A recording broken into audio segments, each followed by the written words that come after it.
Today we have our latest release, which is the IPB, or Integrated Position Brake. It is a spring-applied, electrically released brake that incorporates an onboard absolute position sensor with the option of either analog sine-cosine outputs or digital AB quadrature with factory programmable outputs from 64 pulse per revolution up to 1024.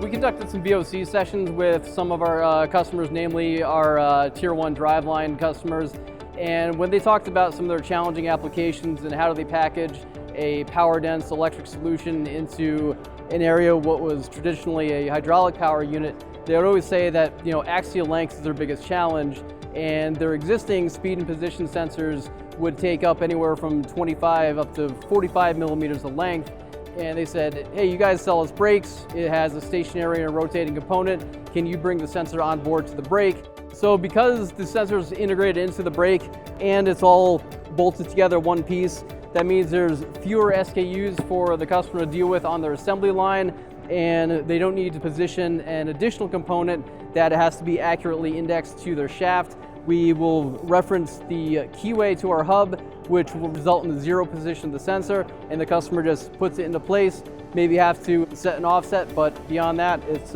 basically plug and play.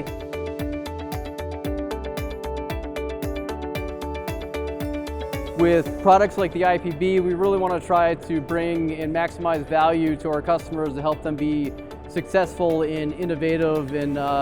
challenging projects. So by able to reduce cost or reduce overall space in the application, it really offers them the ability to build a package that they otherwise might not have been able to complete without this type of product.